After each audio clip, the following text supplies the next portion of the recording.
Are you the biggest idiot ever? No, you are. Okay, this isn't a dream then. Good luck. Has the jury reached a verdict? Potter's right. RoboCop's just a machine. He could go wacky anytime. Ha! Some people are wacky all the time. Like the Brotherhood. I do. You may be the god of thunder and all, but you've been wrong plenty of times. You really do have a death wish. Remember when your favorite movies got turned into Saturday morning cartoons no one asked for? From adult comedies to violent action flicks, nothing was safe from the 90s cartoon treatment. And today, we're counting down 10 movies from the 90s that flopped when they were spun off into cartoon shows. Some were weird, some were wild, and most of them were totally unnecessary. Let's dive in. The 90s were a gold rush for animation. Studios to cash in on blockbuster success by pumping out cartoon versions of their hits, whether or not the target audience made any sense. And while a few found modest success, most of these animated spin-offs crashed and burned. Here's our countdown of 10 movies from the 90s that flopped as cartoon spin-offs and just couldn't survive the leap to the small screen. Starting at number 10, The Mask, animated series. In 1994, The Mask exploded onto screens like a neon tornado. Jim Carrey, still fresh off Ace Ventura, gave us a performance that felt like a human Looney Tune coming to life. Equal parts Tex Avery, Bugs Bunny, and unfiltered 90s energy. It was wild, it was weird, it was magic. So naturally, they made a cartoon. The Mask gave us Jim Carrey in full 90s mode. Green-faced, rubber-limbed, and completely unhinged, it was chaotic lightning in a bottle. So when the animated series arrived, it leaned all the way into that cartoon energy. Maybe too far. The show kept the wild tone, threw in some flashy animation, and turned up the zany antics. But without Carrey's over-the-top charm and facial elasticity, it felt more like a sugar rush than a story. Time is up, Kronos! I'm cleaning your clock! You're done for the count! But first... Super Mask is here! There were some wins. The villain designs were wild, and it genuinely tried to capture the anarchic spirit of the original comics. Plus, it had a crossover with the Ace Ventura cartoon, because of course it did. It ran for 3 seasons, longer than you'd expect for a show built on pure chaos, but it never became a true cartoon classic. Number 9, Jumanji. The original Jumanji movie was pure 90s magic. A cursed board game, jungle chaos spilling into suburbia, and Robin Williams wielding a beard that deserved its own Oscar. It was suspenseful, funny, and surprisingly emotional, like Goosebumps with a Spielberg filter. So how do you turn that into a cartoon? You flip the board. Jumanji, the animated series, reversed the formula. This time, instead of the jungle invading the real world, the kids got sucked into the game. Every episode, like clockwork. Once inside, they'd face off against a rotating cast of wild creatures, magical traps, and weekly villains with names like the Slippery Albino and Professor Ibsbin. I spy with my little eye something beginning with build. Seriously. It had potential. The show leaned into the world building with lush backgrounds and a solid voice cast. Alan Parrish, Robin Williams' character, was reimagined as a scruffy jungle survivor who'd been trapped in the game for decades, still searching for the move that would finally set him free. That could have been compelling, but they mostly played it safe. To its credit, it ran for 3 seasons, and there were glimmers of depth, but overall the show felt like it was rolling dice with blank sides. At number 8, Bill and Ted's Excellent Adventures. The original Bill and Ted movies were a lightning bolt of stoner optimism. 2 clueless dudes accidentally saving the world through time travel, friendship, and righteous guitar solos. Then came the cartoons. Yes, plural. The first version dropped in 1990, and for a hot second, it had everything going for it. Keanu Reeves, Alex Winter, and George Carlin all returned to voice their animated counterparts, and for a Saturday morning lineup, that was kind of a big deal. The icy tip. Ted, my companion, suppose you were to find this highly esteemed self-discipline elsewhere. Then maybe Dad would not think I need military academy. But even with the OG cast, something was off. The animation was stiff, the jokes were flattened, and the writing seemed more interested in cramming historical names into catchphrases than telling actual stories. It was like watching 2 wax figures with valley accents bumble through a museum. Then in 1991, the show came back for round 2, with none of the original cast and even less of the original soul. The art got cheaper, the characters got dumber, and the time travel became a lazy excuse for history-themed gags that felt like rejected Magic School Bus scripts. The wild charm of airheaded protagonists accidentally changing the world was replaced by a kinda hollow, wacky for wacky's sake routine. No edge, no metal, just mild confusion with a faint echo of wild stallions in the background. Both versions came and went quickly, barely leaving a footprint on the animation landscape. Number 7. Toxic Crusaders. Imagine this pitch meeting. Hey, you know that ultra-violent low-budget splatter film with melting faces, vigilante justice, and full frontal nudity? Let's make it a cartoon for kids! That's exactly how we ended up with Toxic Crusaders. A gloriously misguided radioactive fever dream of a show based on the Toxic Avenger, a cult classic from the wonderfully warped minds at Trauma Entertainment. Gone was the buckets of blood and over-the-top violence. In came neon sludge, mutant sidekicks, and slapstick villains whose biggest crime was littering. The show reimagined Toxie, formerly a bully janitor turned mutant superhero after a toxic bath, not as a grotesque symbol of B-movie justice, but as a friendly eco-warrior with a heart of gold and a mop that doubled as a weapon of mass cleanliness. Oh, Bender, my man, hold on. Who ever heard of gray bubble gum? Oh, Fender, you're such a traditionalist. Here, let me add a pinch of pepper. He was joined by a team of equally bizarre, goopy companions with names like Major Disaster and No Zone. Think Captain Planet if Captain Planet had chronic sinus problems and glowed in the dark.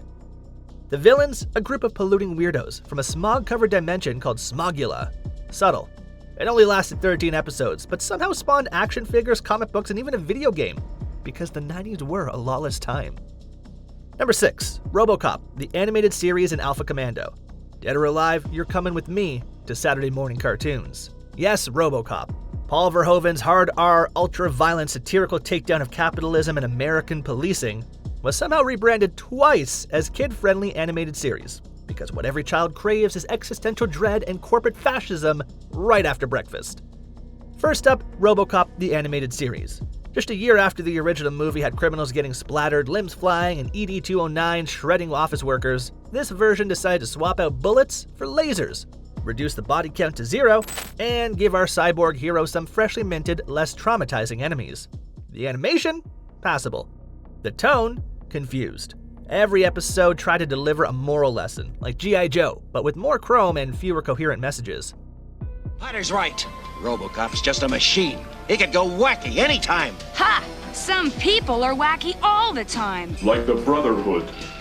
Then a decade later came RoboCop Alpha Commando, and if you thought the original cartoon was off the rails, buckle up. This one gave RoboCop a talking car, rocket skates, and Swiss Army limbs like Inspector Gadget's emotionally stunted cousin. Both shows tried to twist a brutal, cerebral sci-fi franchise into family-friendly fare, but ended up with something too sanitized for adults and too strange for kids. Number 5. Attack of the Killer Tomatoes, the animated series. The original Attack of the Killer Tomatoes was a no-budget, B-movie fever dream, a parody so dumb it looped back around to brilliant. It knew it was trash. It leaned into the trash. Sentient tomatoes rolling through suburbia, squashing citizens while a guy in aviators tried to save humanity? Pure midnight movie nonsense. So naturally, Fox said, let's aim this at kids. Enter Attack of the Killer Tomatoes, the animated series, airing on Saturday mornings like nothing was weird about that. The premise? After the events of the 1978 and 1988 films, the world is once again under siege, this time from genetically engineered mutant tomatoes led by a mad scientist named Dr. Putrid T. Gangrene. Yes, really, Gangrene. Opposing him, a plucky teenage tomato wrangler named Chad, his tomato ally Tara, who's also a tomato turned human, don't overthink it, and a lot of weapons made from condiments. To its credit, the show embraced absurdity with open arms. Chico! Tara! It had fun with its nonsense. It made zero apologies for being ridiculous, but it never quite landed with kids. Most were just confused. And older fans of the films missed the original's low-budget edge and ironic bite. Still, it pulled off 2 full seasons, which is more than most failed spin-offs can say. At number 4, Extreme Ghostbusters. The original Ghostbusters cartoon, The Real Ghostbusters, was a beloved Saturday morning staple through the late 80s, but by 1997, the slime had dried up and the proton packs were collecting dust. Enter Extreme Ghostbusters, a rebrand for the grungy, post-Batman the Animated Series crowd. Gone were the goofy ghouls and wisecracks. In came a darker color palette, edgier ghost designs, and a new team of paranormal misfits. The Am I the only guy in the room who reads J.N. Klein? Craniac. He's the main monster from all the books. You read J.N. Klein? You read? To its credit, it pushed boundaries. We got a diverse cast, a goth girl, a wheelchair-using tech genius, a Latino slacker, and the original team successor, Egon, now rocking a lab coat and ponytail. It was cooler, for sure, but not funnier, and that's where it struggled. Without the classic crew's banter and chemistry, this series felt emotionally distant. It aired in syndication, got one season of 40 episodes, and just sort of disappeared into the spectral ether. Now at number 3, Mortal Kombat, Defenders of the Realm.